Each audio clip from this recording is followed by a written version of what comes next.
Well, anyway, good afternoon, ladies and gentlemen. Thank you for joining us on this webinar. I'm joined by a close friend and colleague of mine, Dennis Poseidonode. Dennis is a person that we've done some work with on a couple of clients where we've been working on organizational culture.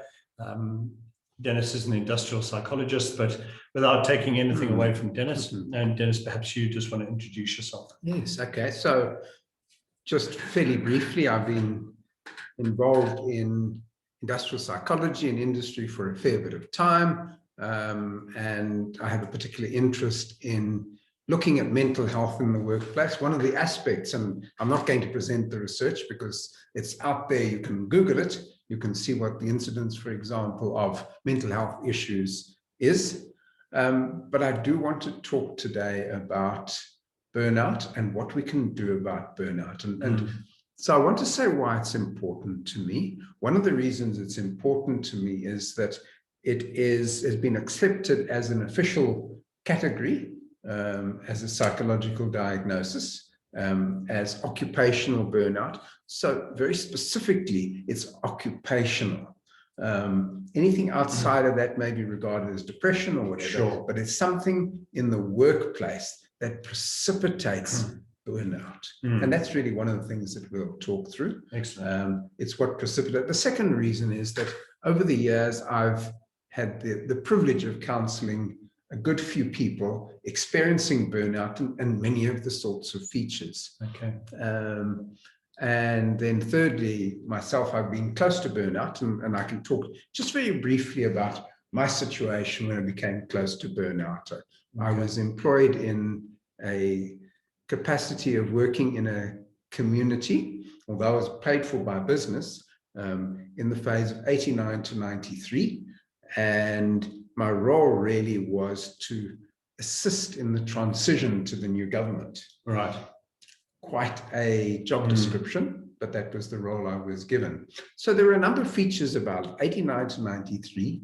The old government had pretty much given up governing. The new government wasn't in place, so there weren't any rules. I was working in a very specific community, so this was not at a national level. I lived in Middelburg in what's now in Mpumalanga, and no rules, no authority to do anything, no control, high risk, because one of the things is we had to make sure that there would be a successful transition to the new government.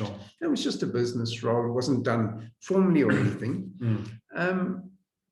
So the one thing that kept me from going the full road down to burnout was the fact that we felt a calling to that town. Even before we went, we said, we're going there for 4 or 5 years. It's a calling. So there was a higher purpose in what we were doing. That enabled us, gave us some resilience. And that's the other thing that we'll talk about, is what gives us then resilience. So we're going to cover two things. We're going to talk about burnout and what is burnout, what causes it, what it looks like. And then secondly, we'll talk about resilience. And I only really want to pick up 2 or 3 things. There's many things that you can Google and see in terms of addressing it. But there's only a hand. I only want to pick up on 3 things. Excellent. In it. Well, Dennis, thank you again for your time. It's always a pleasure engaging with you. And one of the reasons that we invited Dennis is obviously this is a very hot topic at the moment, particularly with COVID, the disconnectedness that has come through COVID, people working remotely. We felt that this would be of great benefit to any of the people that we know to share this type of information with the person who's been doing it. So what I'm going to do is I'm going to bring up Dennis's presentation, and I will then share presentation. So I'm just going to share screen if I can figure out. There we go.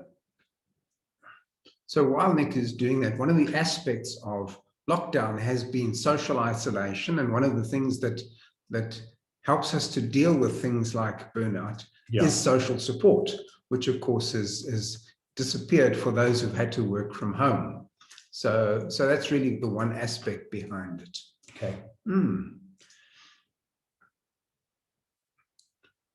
So although the topic broadly is leadership and mental health, I've decided just to pick a smaller topic about it and focus firstly on burnout and secondly, what we can do with burnout. Sure. I've shared a bit about my own experience, but I also want to say that I've seen it destroy people's lives. Sure. Sadly, it's very specifically something which is occupational. So it's based in commerce and industry. And to be very honest, it's something that we as leaders in commerce and industry should be fairly ashamed about, that things that we may do unwittingly can cause people to go down the route to complete burnout. And that's the other thing. I think I may have said that it is a clinical diagnosis from the World Health Organization. Mm-hmm. Some 22% of employees in a recent survey indicated that they suffer from burnout. And very specifically, the group that's most vulnerable are those we would say are deeply engaged in the business. For those of you in HR, you would be familiar with the term engagement. It's one of the new buzzwords. The group that's most at risk are those who are deeply engaged in our business, and it leads them to become completely disengaged over time. So possibly the most passionate people. Absolutely, absolutely, because they're the most committed and conscientious, and the ones who just keep at it and at it and at it. Okay. So I put that up there just to really say we're not all Bear Grylls, we're human.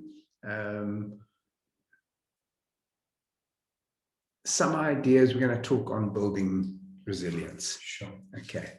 The concept came about in the 1970s, just as a background, and was identified in a medical clinic.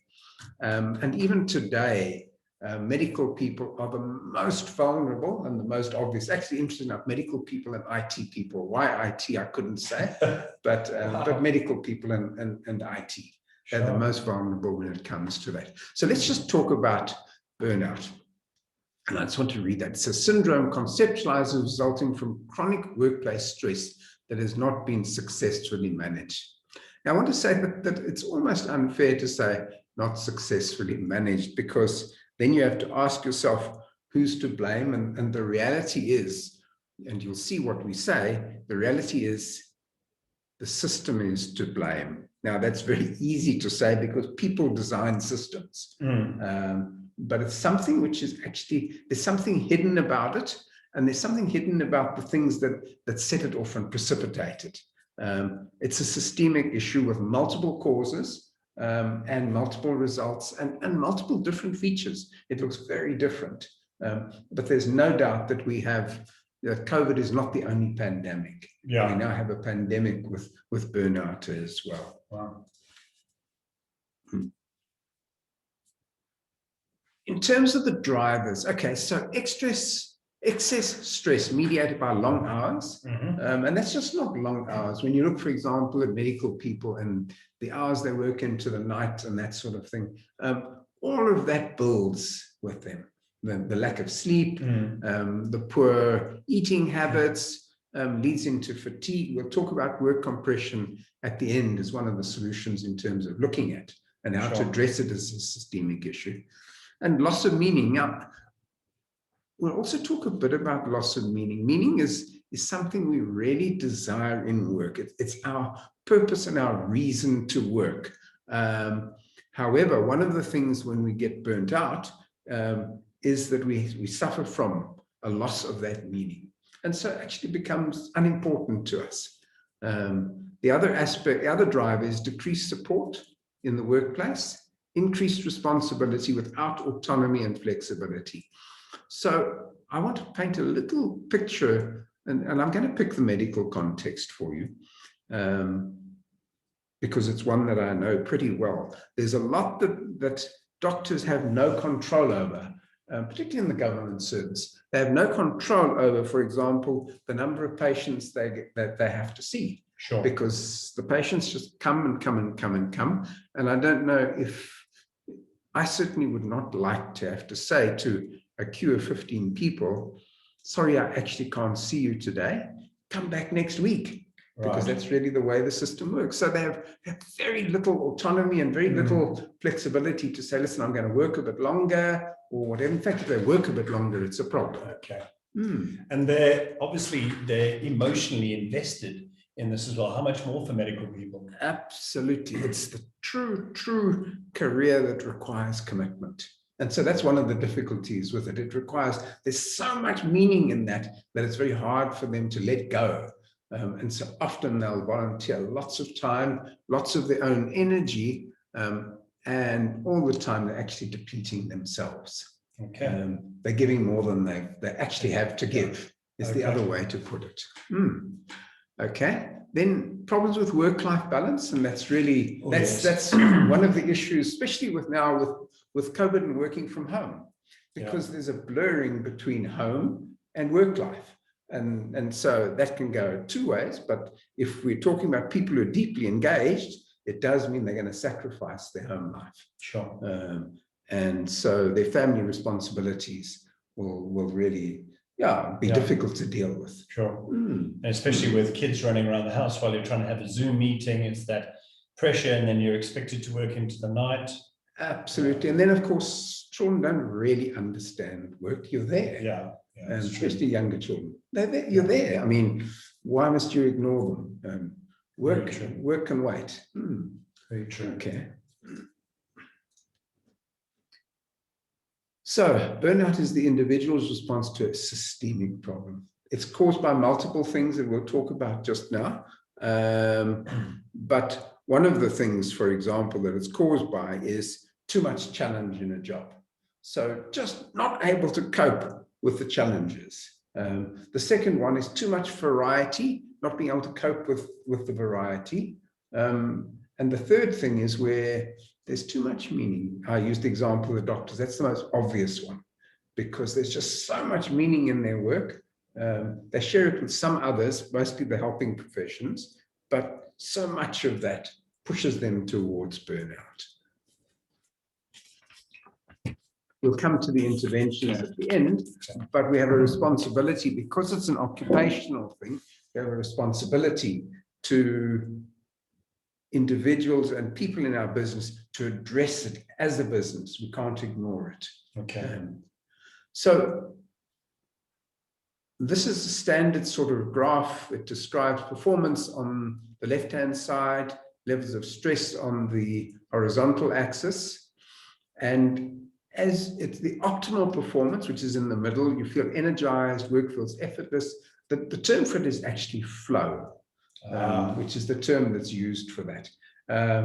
Perhaps the best way to describe it is from a sport example. When you talk about the sweet spot, if you hit a ball in the sweet spot, you've just got it right, and that's a good example of flow. However, in terms of stress, it moves into the realm on the right-hand side of distress, where it becomes fatigue, exhaustion, health breakdown, and burnout, especially over a long period of time. People who are deeply committed to a business and deeply committed to the purpose of that business are just not going to let go. However, there's a point at which they're not able to stand back from what's happening with them, because they're just caught in this cycle of running on the treadmill, if I can call it that. They don't get the chance to stand still and say, oh, something's got to change. And so it's something that just catches up with us quietly as something that is hidden. Not a nice one, but the world breaks everyone, and afterwards many are strong at the broken places. So that is true.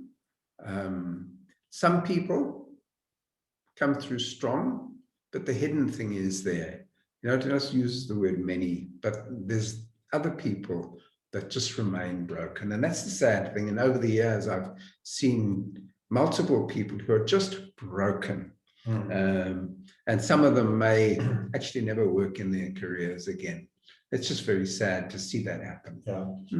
But there is an outcome. There are solutions to the problem. Absolutely. And we'll come to those. So we'll talk shortly about resilience and how, as people inside companies and people's responsibility for other people, things that we can do to help them. And I'll only pick 3 once we do that. So let's just talk about the signs and the symptoms. Emotional depletion, frustrated, tired of going to work, hard to deal with others. Remember, this is after a long period of just fighting the stress and just doing your best and being stoic is the actual word for it. Okay. And so that's a sense of I've actually not even just given everything, I've given more than I had. And it's a very sad, sad place to be. Detachment and cynicism. So it starts showing in terms of the way we treat other people. So people become detached from others. They don't seek support from others. They don't give support. And people are seen as sources of frustration. And it then leads into cynicism. Yeah, I've seen that. Which is a very sad one. Low peace, personal achievement. Okay, work is unrewarding, going through the motions. And remember, we're talking here about people who are deeply engaged, deep into the systems of the business, know the purpose, and it's just then a slide downhill. One of the consequences, and I haven't spoken about that, is they leave the business, or their brain leaves the business and the emotions leave the business, but they continue to clock in. Sure. Yeah. Then depersonalization. Thoughts and feelings seem unreal or not belonging. So there's a detachment because you've just pushed yourself so hard. Again, nothing left to give, and there's a break. Yeah. And you see here, I think possibly one of the interesting points that I see there is that because of a lot of remote work, that detachment is already in play, and people wouldn't pick it up because they already are detached. Yeah. And so one of the things is with COVID and being isolated actually just escalates all of those, which is very sad. So we've got to continually work on that connection, even if we are working remotely. Yes, how can we connect? Yeah. Okay. So what's our responsibility as an organization? Because it is something that we will have created within the business if somebody has that diagnosis. So one of the things we can do is help people to build resilience. There's a lot in the literature about resilience, but I want to just pick up 2 or 3 features that's in this, okay? So resilience is an ability for us to stand back from ourselves to know where and how and when to use your energies to improve things. And that's one of the things, obviously, that gets lost in the process. So my experience is I've had to help people learn to do that, to be able to put together something for themselves that help them improve, and then recruit help, ask for help. There's a bit of a saying that says, in fact, it's a question. What is the bravest thing you've ever done? It goes. And the answer to that is, I've asked for help. It's very sad, but that's how the story goes. So the second part of that is recruiting help as well. Very good. So I want to talk about 3 layers of workplace resilience. The first one is in terms of, as an individual, what can I do? And I've only picked one in each of those. There are multiple things that you will find. So the one under individual resilience we'll talk about is managing thought life. Wow. The second one is what I can do as the leader of a team to design the jobs around employees' needs. So we're going to ask the question, what do employees need? And how can we then meet those needs to just give us a bit of inoculation, if I can use a medical term, against the burnout. And the third one is really organization resilience. And that's where we talk about a systemic issue that leads to burnout, but how we can address that systemic issue. Okay. So let's pick managing thought life first. So you can see I put some other things there, but I put the first one on top, guard your thought life. And so let's just kick off with guarding our thought life. I can perhaps just use an analogy. It's like a medieval castle where you've got the moat that you can put down and you can pull up. And so that's your protection. It's a defensive measure, if you like. It's not an offensive measure, but it's a defensive measure where you guard your thought life. And the reason for it is, and we'll come to these questions, the reason for it is because often, particularly people who stand in burnout and have burnout, their thought life goes away from them. And we'll just move to the next one so we can just see, but let's just ask a couple of questions around thinking errors. Okay. Why zebras don't get ulcers. This is a book, by the way. Okay. Zebras don't respond to thoughts of lions, they respond only to real lions. Humans respond to thoughts of lions, and we experience stress responses in relation to thoughts as well as real experiences of threat. So we can actually create the very things, and that's a fair description of stress, a stress response, which we actually created because of our thoughts. And we look now at a couple of ways in which we do that. Which is the thinking error. Okay. So what's the importance of thinking? And this comes from cognitive behavior therapy, which we're not going to go into because, first of all, I'm not a clinician, but certainly it's well established that thoughts are things that lead into feelings, and feelings lead to behaviors, and behaviors lead to a physical response. Of course, there are different views on that, but in essence, that's the cognitive behavior view. So 3 things about thoughts that we can do. Catch it, you can see that's the first one. Challenge it and change it. And we'll see why we've got to do that once we get to the next slide. But that's in essence the things that we have to do with our thoughts to stop them moving in and becoming feelings in us that we're going to battle to deal with. I like that. These are errors in our thinking. I'm not going to pick all of them. And you'll see between this and, you may or may not know, in clinical depression, there's a lot of the same things that are going on. So we need to ask ourselves those questions. Are my thoughts helpful or useful?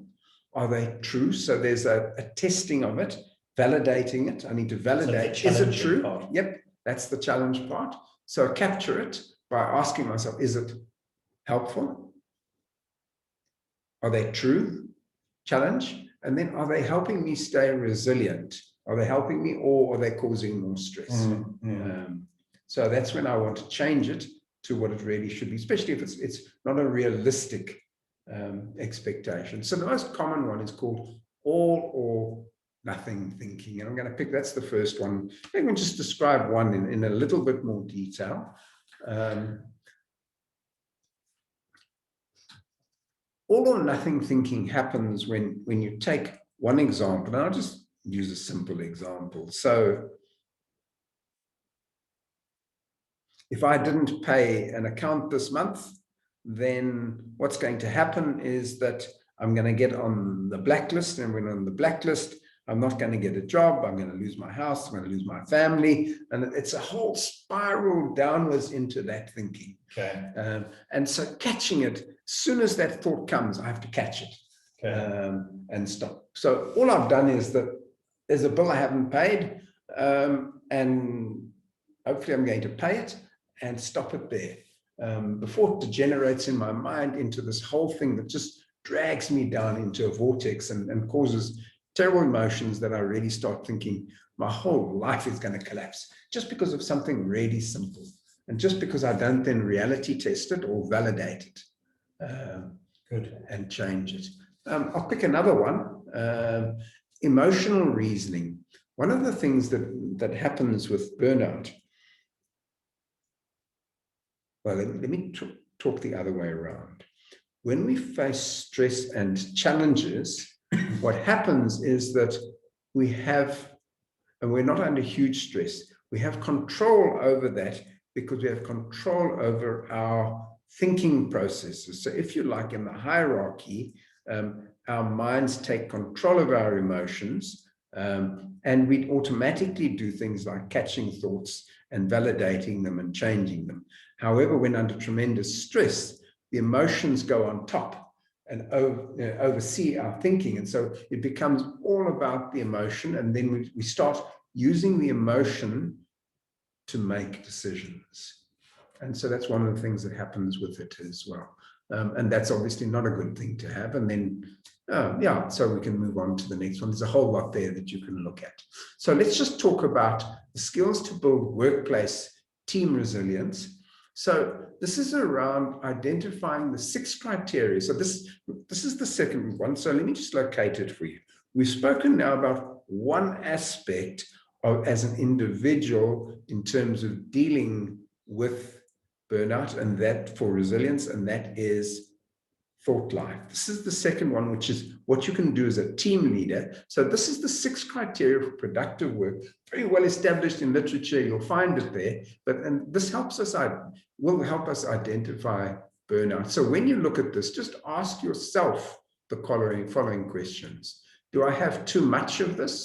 Is it just right, or is it too little, especially in the first 3? Okay. So autonomy, elbow room for decision making. Have I got enough decision making, or am I so controlled that I haven't got the ability to make, or the authority to make decisions? Or have I got too much? Is it beyond me? So is it more of a challenge? The second one, the opportunity to learn. Is it that there's no challenge at all to me to learn, or is this thing a learning cliff that I'll just never get over?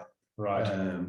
The third one is variety. Is there too much, too little, or just right? And obviously the focus is getting it just right.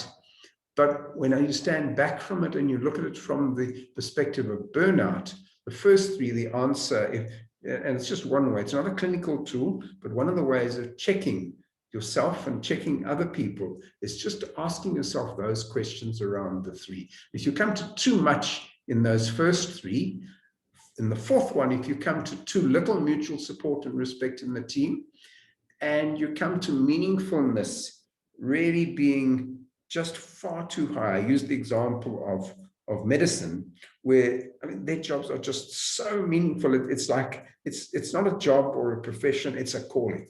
Right. And so if you can use that word calling for it, chances are the meaningfulness is just too high, and you're just going to have to just keep, and you'll want to keep pushing, because you know you're going to disappoint too many people, or whatever reason, but meaningfulness is too high. And so that's the other way of looking at it. And then desirable future, too low. Okay.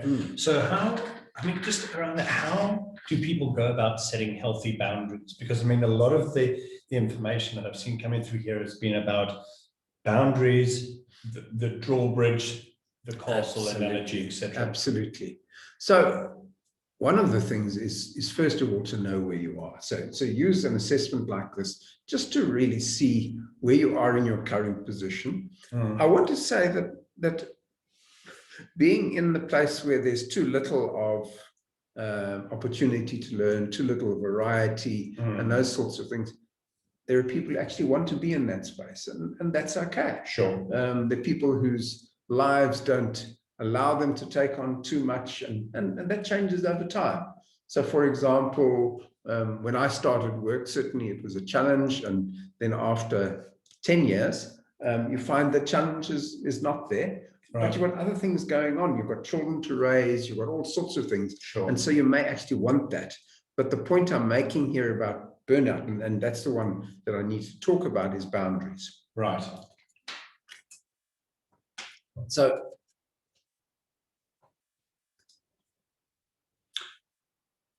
organization design, systemic issues. So this is around compression.